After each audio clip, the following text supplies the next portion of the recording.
Hello, j'espère que tu vas bien. Je te retrouve aujourd'hui dans cette nouvelle vidéo. Et aujourd'hui, du coup, je vais te parler de ma relation avec l'écologie. Je trouvais que c'était une vidéo assez intéressante. J'avais déjà ouvert cette catégorie-ci sur la chaîne avec la toute première vidéo, à savoir ma relation avec le maquillage. Je te la mettrai en barre d'infos si jamais elle t'intéresse. Donc aujourd'hui, on va s'attaquer à ce gros morceau, surtout que c'est un petit peu un sujet d'actualité et je trouvais ça assez intéressant. Donc on y va. C'est parti. Donc du coup, il faut savoir que j'ai grandi dans une famille qui n'était pas forcément pro-écologie, on va dire. Dans mes souvenirs, on va dire, ma mère faisait juste le tri sélectif. Voilà. En termes d'écologie, dans mes souvenirs, c'est la seule chose qui me reste. J'ai pas grandi dans une famille où on mangeait des fruits de saison, j'ai pas grandi dans une famille où on faisait attention à notre consommation d'eau, notre consommation d'électricité. Il y a des choses voilà, qui paraissent logiques, comme par exemple couper l'eau quand on se lave les mains, ou ce genre de choses. Mais voilà, on n'était pas plus, avec mon frère, on n'était pas plus sensibilisés à l'écologie que ça. Également, à l'école, c'était la même chose. Comparé à maintenant, quand je vois les enfants, comment ils sont sensibilisés à l'écologie, même dans les dessins animés, dans les livres, moi, à mon époque, c'est bizarre de dire ça, on a l'impression que j'ai 50 piges, alors que j'en ai même pas 30. Mais voilà, on va dire, il y a un peu moins de 30 ans, à l'école ou dans ma famille, c'était la même chose, c'est-à-dire que bon, on entendait parler de l'écologie, mais bon, c'était pas une priorité nationale. À l'école, on n'en parlait pas, franchement, pas du tout même. On n'était pas franchement sensibilisés. J'ai commencé vraiment à entendre parler de l'écologie, j'étais au lycée, j'étais en BEP, donc c'est pour te dire, il a fallu quand même un bon moment. Mais sinon, avant, l'écologie, c'était vraiment un truc complètement abstrait pour moi. On peut se demander, comme je suis végétarienne, encore une fois, je t'ai fait une vidéo là-dessus, donc je te remettrai la vidéo en barre d'infos. Mais du coup, on peut se demander que comme je suis végétarienne, et comme de base déjà je n'aime pas la souffrance animale, la viande et le poisson c'est quelque chose de base que j'aime pas forcément, on peut se demander si je suis pas devenue végétarienne pour des convictions écologiques. À ce moment-là, vraiment, quand j'ai commencé à enlever le poisson, la viande de mon alimentation, ce n'était pas pour une raison écologique, c'était juste par rapport à mes valeurs, parce que je ne supporte pas l'idée de me dire que je mange un animal mort ou que je tue d'un côté un animal pour pouvoir le manger, ça ne me convenait pas et en plus j'aime pas spécialement ça. Donc du coup voilà, l'écologie également dans mon régime alimentaire, on va dire, c'était pas quelque chose que j'ai pris en compte. Étonnamment, j'ai su, on va dire, il n'y a pas si longtemps que ça, qu'en fait, eh bien, l'industrie de la viande et du poisson, c'est une industrie qui est énormément polluante et qui fait énormément de tort à la planète et à l'écologie. Je l'ai su il n'y a pas si longtemps que ça, je dirais. Je l'ai su il y a peut-être 4 ou 5 ans dans ces eaux-là, donc c'est relativement récent pour moi. On va dire que mon rapport à l'écologie s'est vraiment amélioré quand j'ai eu mon logement, donc avec mon ex-mari du coup, quand on a commencé à habiter ensemble et que finalement j'ai été maître de ma consommation. Cette période-là, du coup, j'essayais d'éviter au maximum les emballages en plastique et je me suis surtout beaucoup plus fournie en magasin bio. Surtout pour moi, tout ce qui est mon alimentation. En gros, c'est ça, on va dire, que j'ai changé uniquement à cette période-là. Maître, on va dire, réellement de ma vie, puisqu'avant, j'étais chez mes parents. Et c'était surtout, on va dire, mes parents qui s'occupaient de pas mal de choses, on va dire. Mais c'est vrai que même dans ma façon de consommer, voilà, quand j'étais chez mes parents, que ce soit au niveau des vêtements, du maquillage, de ma voiture également, je faisais pas du tout attention. Je privilégiais pas le seconde main. Je achetais surtout du neuf pour tout. Je faisais pas du tout attention à ma consommation. Il y a aussi une question de budget, parce que ça aussi on n'en parle pas trop, mais il faut quand même l'aborder. Mais si on veut vraiment consommer bien et bon, eh ben ça demande de l'argent. Le bio ça coûte plus cher que les fruits et légumes que tu payes à Intermarché. Ça, il y en a plein qui disent que c'est pas vrai, que si on pèse le pour et le contre, machin. Mais dans la réalité, je suis désolée, mais quand on voit les prix d'une salade bio ou d'un citron bio, c'est clairement du simple au double, voire au triple quand on prend un citron en vrac à Intermarché. Encore une fois, je prends l'exemple d'Intermarché, mais c'est valable pour toutes les grandes surfaces.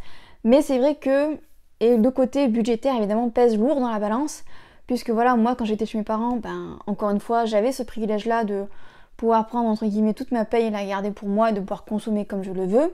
Également aussi au tout départ, quand j'habitais avec mon ex-mari, au départ, j'avais un travail, je n'avais pas d'enfant, donc du coup, je pouvais réellement consommer comme je le voulais. Mais au tout départ, quand j'ai habité du coup avec mon ex-mari, Eh bien, encore une fois, l'écologie, j'y faisais attention, mais pas plus que ça. Encore une fois, il y a des bases, évidemment, mais c'était pas quelque chose, on va dire, qui était, on va dire, un essentiel, un aspect important, enfin, une ligne de conduite à tenir pour moi, pas du tout. J'ai commencé vraiment à me poser des questions sur ma façon de consommer quand j'ai commencé à avoir des enfants, enfin, à avoir mon fils surtout. Très souvent, on se dit que quand on a des enfants, il y a des changements qui se passent, et pour moi, dans mon cas, ça a été vraiment ça. J'ai changé sur pas mal de points, entre autres sur le point écologique. Ma consommation ne me plaisait plus, ne m'allait plus, et il y a des choses qu'il fallait que je change. Entre autres déjà le fait d'être passé du végétarisme au végétalisme. Donc du coup, quand j'ai eu mon fils, du coup je suis passée sur une alimentation végétalienne. Donc du coup je ne consommais plus de lait de vache, ni de beurre, ni d'œufs et tout ça. Ça, le régime végétalien, encore une fois je en parle dans ma vidéo sur le végétarisme.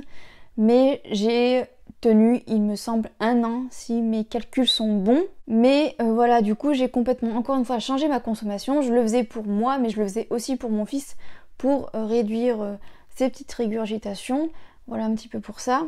Donc du coup voilà, donc j'ai commencé encore à changer de régime alimentaire.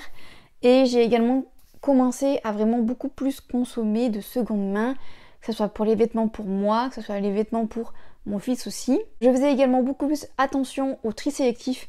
J'allais très souvent trier mes déchets. Ça c'est quelque chose que je ne faisais pas avant parce que, encore une fois, j'étais chez mes parents. Mais voilà, il faut quand même se dire que on est conditionné en tant qu'enfant. Si nos parents font très attention à la planète, recyclent leurs déchets, ramassent les déchets qu'ils trouvent par terre, ça va être quelque chose, ça va être un conditionnement qu'on a et qu'on va automatiquement reproduire. Mais quand on n'est pas habitué à ça, on repart un petit peu de zéro. Voilà, comme tu sais, comme je t'ai expliqué, pour moi c'était pas le cas, je partais pas de zéro. Mais pour plein de choses, à force en fait d'être sur les réseaux, parce que ça aussi, on dénigre beaucoup les réseaux, mais pour moi les réseaux sociaux, ça m'a beaucoup aidé en fait dans mon cheminement par rapport à la planète, au respect de la planète et à l'écologie aussi également.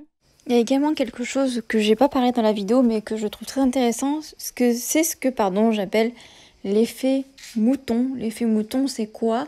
C'est quand il y a une croyance un peu populaire qui dit que par exemple l'électricité c'est une énergie propre, alors qu'en fait quand on se renseigne un petit peu, l'électricité c'est clairement pas une énergie propre parce que il faut enterrer les déchets nucléaires dans la terre et c'est ultra polluant.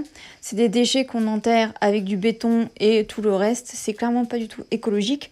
On nous fait croire depuis des années que c'est l'avenir, alors qu'en fait quand on s'intéresse un petit peu au sujet, on se rend compte que c'est de la merde.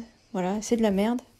Mais c'est vrai que à force d'être sur des groupes, voilà, comme par exemple j'ai acheté des couches lavables. Donc c'est vrai que les couches lavables, encore une fois, on pense beaucoup à l'écologie quand on dit couches lavables, et c'est vrai, on fait des énormes économies, mais que ça soit aussi économie portefeuille parce que les couches jetables ça coûte quand même un petit peu cher, mais aussi on fait des économies par rapport à nos poubelles, ça aussi il faut y penser. On pollue beaucoup moins aussi également. Donc à force d'être dans des groupes comme ça, et aussi le fait d'allaiter évidemment parce que j'allaite encore mes 2 enfants, donc le fait d'allaiter aussi c'est quelque chose de bien pour la planète et c'est aussi une revendication aussi écologique. Mais encore une fois, moi je faisais pas ça tellement dans ce but là, mais c'est vrai que mis bout à bout, je mène des actions par mon propre chef, j'y arrivais, parce que du coup ma mère n'a pas allaité par exemple, ma mère n'a pas non plus consommé des couches lavables, donc pour moi encore une fois j'ai fait mon propre cheminement. Et comme je te disais, du coup à force d'être sur des groupes de couches lavables, d'allaitement, petit à petit on squeeze de groupe en groupe et on tombe du coup sur des astuces pour économiser, pour faire attention à nos déchets, pour être plus vert dans notre manière de consommer. Également, Instagram, ça a été un réseau social qui m'a beaucoup aidée, voilà, par rapport à ma consommation personnelle, que ce soit par rapport à gérer mon budget, que ce soit par rapport à des astuces toutes simples, comme par exemple faire le ménage avec uniquement du vinaigre blanc et de l'huile essentielle de lavande, par exemple, pour laver les sols. Voilà, c'est des petits trucs comme ça. Pareil pour les éponges, voilà, plutôt que d'acheter des éponges, t'achètes une grosse brosse en bois pour nettoyer les casseroles et tout ça. Voilà, plein de petits trucs comme ça qui mis bout à bout font qu'en fait, au fur et à mesure, on réduit en fait nos déchets. C'est bon pour nous, c'est bon pour le portefeuille et c'est bon pour la planète. Je voulais terminer ce chapitre sur les réseaux sociaux pour aussi parler du fait que les réseaux sociaux, c'est un petit peu qui tout double. C'est-à-dire que moi, par exemple, les réseaux sociaux, ça m'a beaucoup aidé pour, on va dire, m'éveiller à l'écologie, on va dire, par moi-même.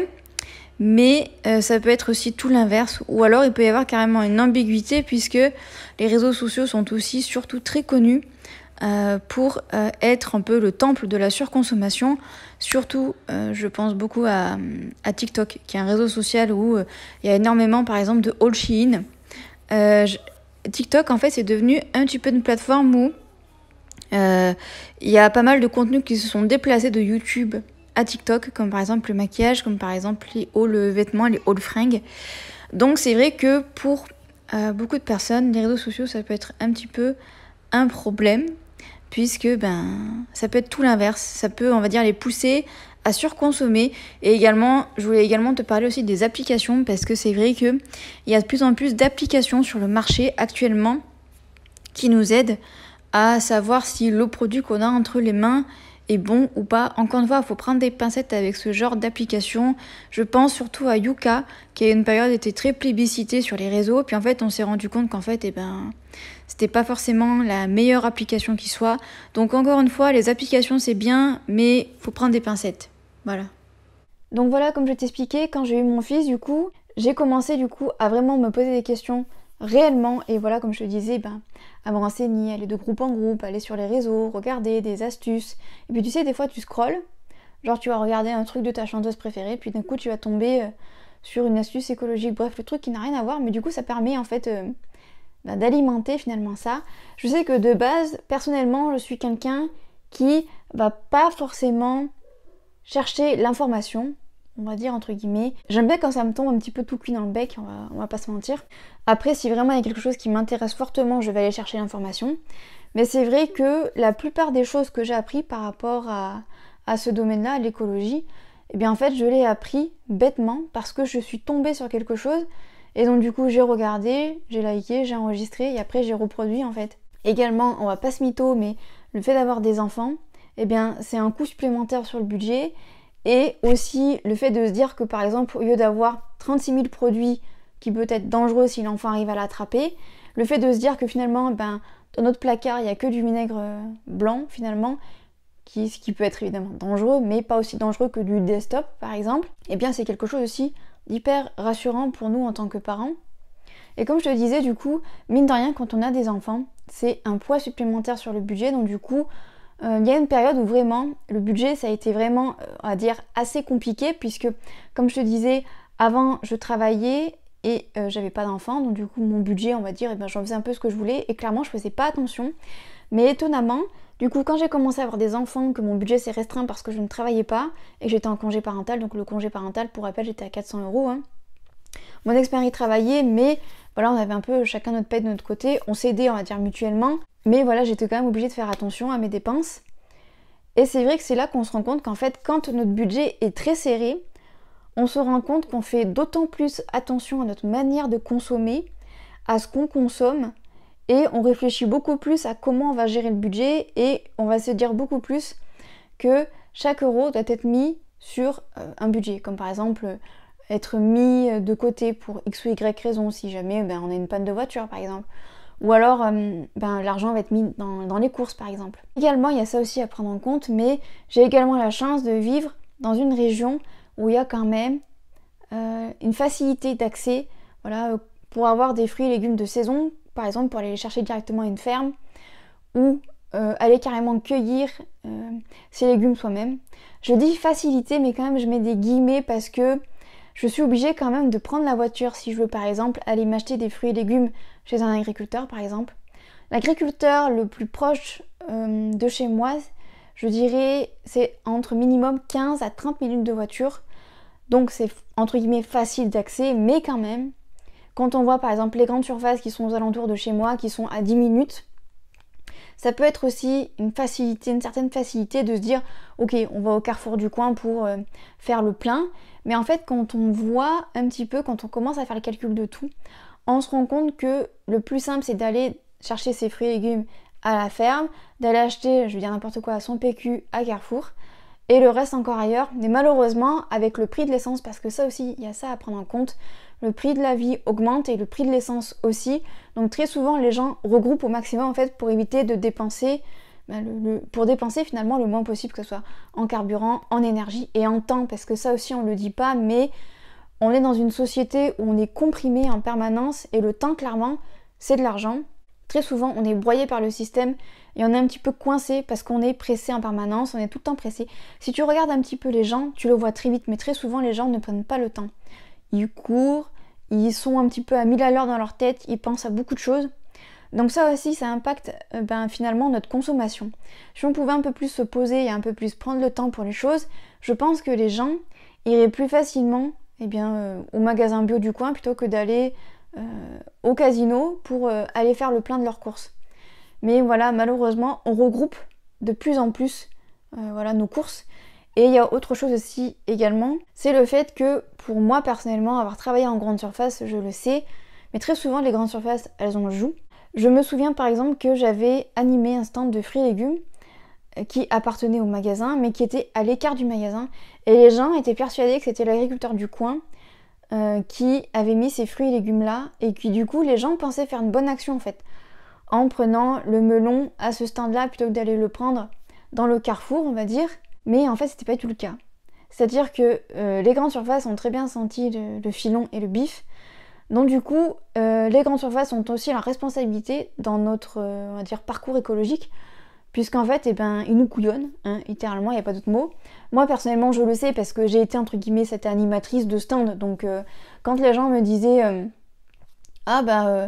vous êtes l'agricultrice qui vendait les melons, moi je leur disais non. Et pourtant, j'avais quand même une veste de l'enseigne en question pour qui je travaillais. Mais les gens étaient persuadés qu'ils faisaient une bonne action, en fait. Alors que, pas du tout, en fait. Qu'ils achetaient le melon à mon stand ou dans la grande surface, c'était exactement la même chose. Et donc du coup, pour terminer cette vidéo, je voulais un petit peu t'expliquer maintenant, aujourd'hui, donc au moment où je fais cette vidéo, on est en juillet 2022, où j'en suis dans mon écologie, dans mon cheminement sur l'écologie. Donc on va un petit peu parler de ça dans cette dernière partie. J'en suis à un point où j'ai envie de level up, comme on dit, d'être à un stade au-dessus. Actuellement c'est un petit peu compliqué parce que je suis de nouveau chez mes parents, donc encore une fois, je n'ai pas autant les rênes de ce parcours-là, de mon écologie comme je le voudrais. J'ai pas les rênes de mon écologie, on va dire, entre les mains pour le moment. Mais j'essaye au maximum de faire attention. J'ai bien remarqué que j'achète très rarement du neuf. J'achète surtout du neuf, par exemple, pour les parfums, par exemple. Même le maquillage, maintenant, j'ai remarqué, quand je craque sur quelque chose, je l'achète d'occasion. Pareil pour les livres de mes enfants, et encore les livres ça dépend, mais c'est vrai que les livres aussi j'aime bien acheter d'occasion. Également pour les vêtements c'est pareil, les vêtements maintenant, on va dire 99% du temps c'est de l'occasion, ce n'est plus du neuf, donc je suis très contente de ça. Encore une fois, il y a aussi une histoire un petit peu de culpabilité, où on culpabilise parce qu'on se dit mince, j'ai l'impression de faire quelque chose de mal, je fais pas une bonne action, et puis très souvent on aime bien aussi un peu rejeter la faute sur les autres en disant oui mais si les... Très souvent c'est ça d'ailleurs qu'on entend.